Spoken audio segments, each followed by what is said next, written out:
नमस्कार, आप देख रहे हैं न्यूज़ 18 दिल्ली एनसीआर का डिजिटल प्लेटफॉर्म। भारतीय चिकित्सा और परिवहन इतिहास में एक नया स्वर्णिम अध्याय जुड़ गया है, जब पहली बार देश में किसी ह्यूमन हार्ट को ट्रांसप्लांटेशन के लिए वंदे भारत एक्सप्रेस ट्रेन के जरिए एक शहर से दूसरे शहर पहुंचाया गया। ये बेहद रोमांचक और दिल को छू लेने वाली घटना गुजरात के सूरत से अहमदाबाद के बीच की है, जहां रेलवे, पुलिस और मेडिकल टीमों ने मिलकर एक असंभव सी दिखने वाली चुनौती को मुमकिन कर दिखाया।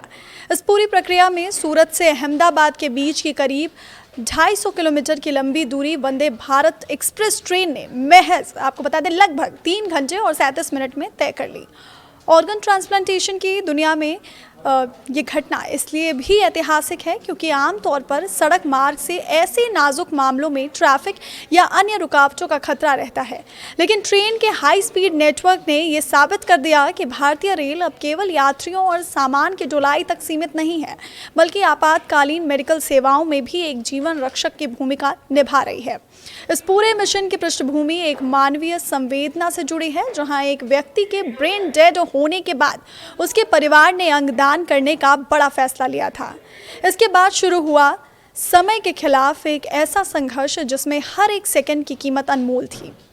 गुजरात के मुख्यमंत्री भूपेंद्र पटेल ने भी इस बात पर जोर दिया कि ऑर्गन ट्रांसप्लांटेशन में पल पल का हिसाब मायने रखता है और वंदे भारत की तेज रफ्तार के चलते ही इस दिल को सही समय पर जरूरतमंद मरीज तक पहुंचाना संभव हुआ।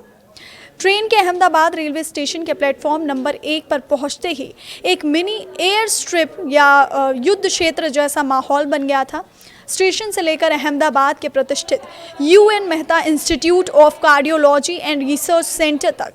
RPF यानी रेलवे प्रोटेक्शन फोर्स और गुजरात पुलिस ने मिलकर एक विशेष ग्रीन कॉरिडोर तैयार किया था। इस ग्रीन कॉरिडोर की वजह से रास्ते में ट्रैफिक की 1 सेकंड की भी रुकावट नहीं आई और एम्बुलेंस ने बिना किसी बाधा के कम समय में हार्ट को अस्पताल के सर्जिकल टेबल तक पहुंचा दिया। इस पूरी मेडिकल प्रक्रिया के पीछे का विज्ञान और तकनीकी पहलू भी उतना ही दिलचस्प और पेचीदा है, जिसे समझना आम जनता के लिए बेहद ज़रूरी है। मेडिकल साइंस के नियमों के मुताबिक शरीर से निकाले जाने के बाद हृदय यानी हार्ट को सुरक्षित रखने के लिए बेहद कड़े तापमान और प्रोटोकॉल का पालन करना होता है।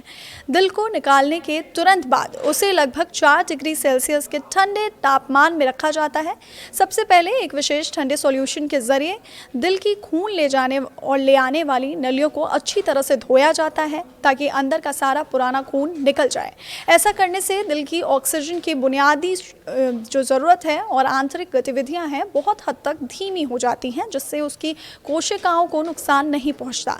इसके बाद उस सुरक्षित हार्ट को उसी ठंडे घोल से भरे हुए एक स्टेरिलाइज्ड बैग में सील किया जाता है और फिर बर्फ से भरे हुए एक विशेष मेडिकल कंटेनर में रखकर अस्पताल के लिए रवाना किया जाता है।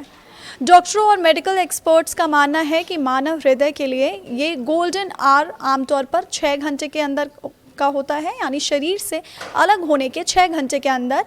अगर ट्रांसप्लांटेशन की प्रक्रिया पूरी कर ली जाए तो मरीज के बचने और अंग के पूरी तरह स्वीकार किए जाने की संभावना सबसे ज़्यादा होती है।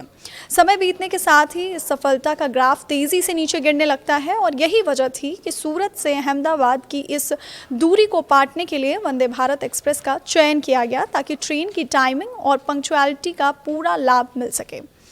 अहमदाबाद के मंडल रेल प्रबंधक वेद प्रकाश और अन्य प्रशासनिक अधिकारियों ने इस पूरी सफलता का श्रेय भारतीय रेलवे, RPF, राज्य पुलिस और डॉक्टरों के बीच गजब की आपसी तालमेल और कम्युनिकेशन को दिया। कुल मिलाकर ये घटना न केवल देश के मेडिकल इंफ्रास्ट्रक्चर के लिए एक मील का पत्थर साबित हुई है, बल्कि इसने ये भी दिखा दिया कि जब तकनीक, प्रशासनिक इच्छा शक्ति और मानवीय संवेदनाएं एक साथ मिल जाती हैं तो मौत को मात देकर जिंदगी को एक नई धड़कन देना पूरी तरह से संभव हो जाता है।